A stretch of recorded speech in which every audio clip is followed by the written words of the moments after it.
Varicose veins కి సరైన చికిత్స కోసం సంప్రదించండి ఎవిస్ హాస్పిటల్. నమస్తే రమగారు. నమస్తే జయ. రమగారు, జీవితంలో ముందుకు వెళ్ళాలి, ముందుకు సాగుతూ ఉండాలి. ఆ తూకి ఎంత దీర్ఘం పెట్టాలి? ఎక్కడో చోట తూ అనేది ఆగుతుంది కదా, ఆపకుండా వెళ్ళటం కరెక్టా, లేకుంటే ఒక చోట మనం పులి స్టాప్ పెట్టాల్సిందేనంటారా? జీవితంలో ముందుకెళ్ళటం అంటే ఊరికే ముందుకెళ్ళిపోవడం కాదు, అసలు జీవితం అంటే ఏమిటో తెలుసుకోవాలి ముందు మనం. ఖచ్చితంగా కదా. జీవితం అంటే ఏమిటి, దీనికి ఎక్కడ మొదలు ఎక్కడ ఎండ్ అనేది తెలుసుకోవాలి. జీవితంలో ముందుకు పోవటం అనేది మనం మెటీరియలిస్టిక్ థింగ్స్లో తీసుకోకూడదు జయ. ఒక పారమార్థికమైన అర్థం ఉంది అందులో.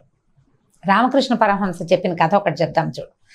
ఇదే పాయింట్, ఇంకా వేరే దీని మీద డిస్కషన్ ఏం లేదు. కథ వింటే మనకు అర్థమైపోవాలన్నమాట. పూర్వం అంట కట్టెలు కొట్టుకునేవాడు ఉండేవాడు.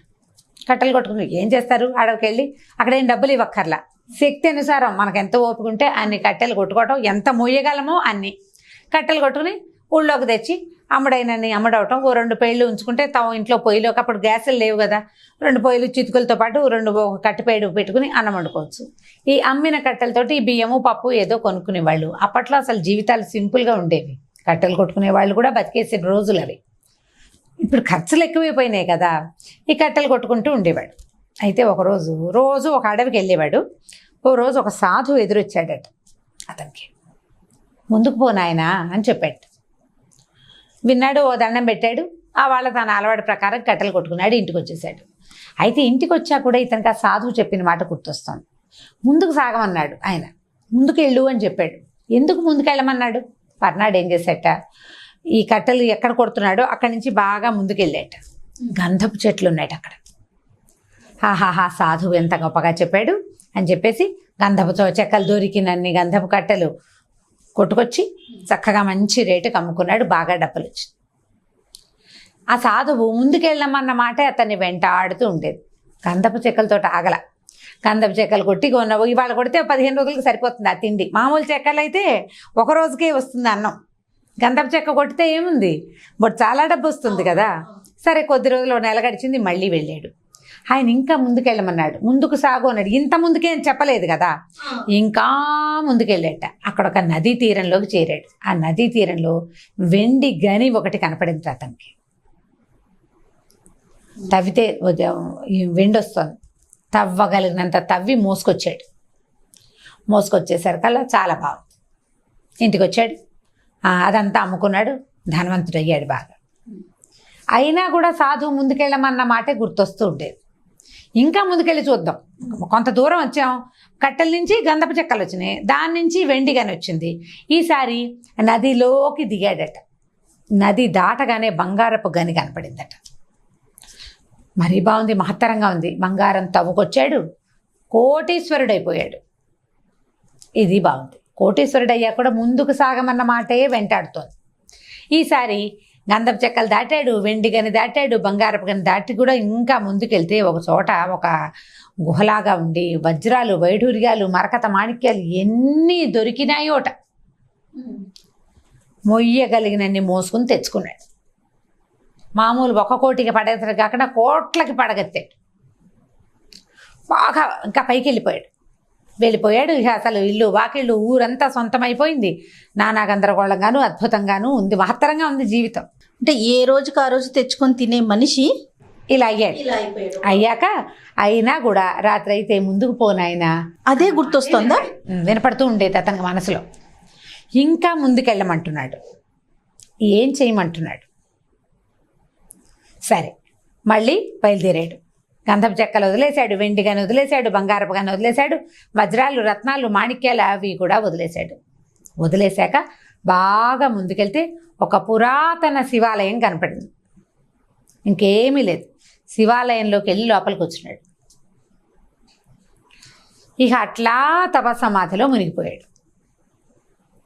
చివరికి చేరవలసింది ఏమిటి? భగవంతుని దగ్గరికి. అక్కడికి వెళ్ళిపోవాలి.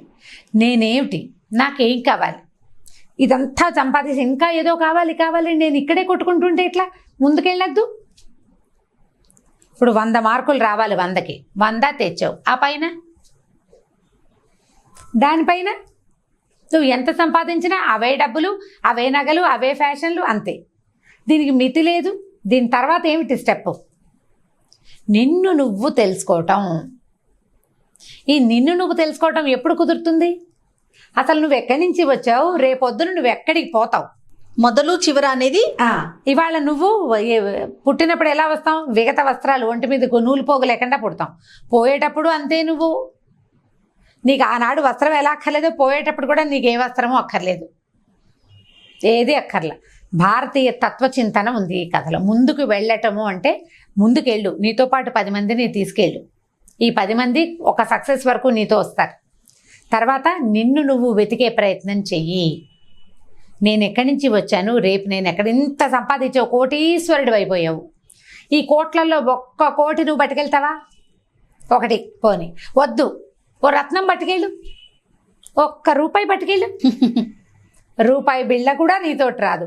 నువ్వు దానికోసం ఎన్ని చేస్తావో, కొన్ని మంచి పనులు చేసే పెద్ద మనుషులు ఉంటారు, ఎన్ని వెధవ పనులు చేస్తావో, హత్యలకి, ప్రతి దానికి మనం కులం పిచ్చితోటి కానీ, మతం పిచ్చితోటి కానీ, డబ్బు పిచ్చితోటి కానీ నువ్వు ఎంత తాపత్రయపడినా వీటిలలో ఏ ఒక్క విషయము నీతోటి రాదు.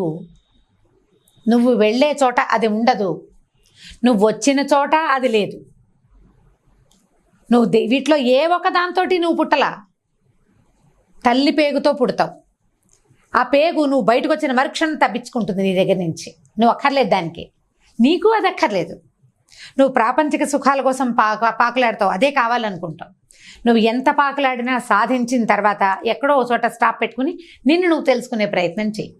ముందుకు సాగాలంటే ఎంత బాగా చెప్పారండి. దేవుడి దగ్గరికి సాగాలి. ముందుకి సాగటం అంటే ఇలా వెళ్ళు, తర్వాత ఏమిటో గమనించు.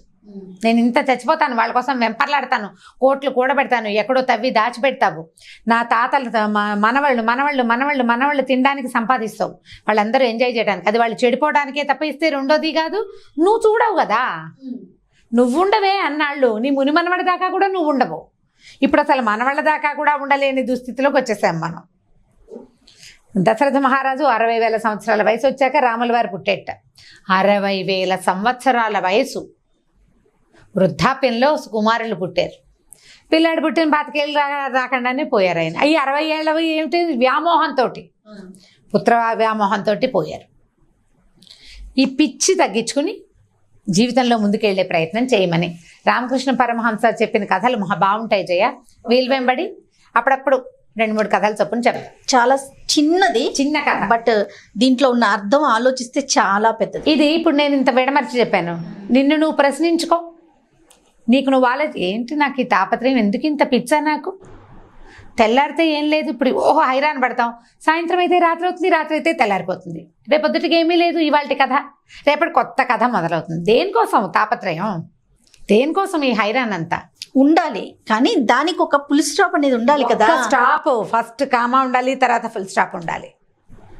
చాలా బాగుంది రమ్మగారు, సూపర్, అద్భుతం. బహుశా పెద్దవాళ్ళకి ఇది అదే మనందరికీ.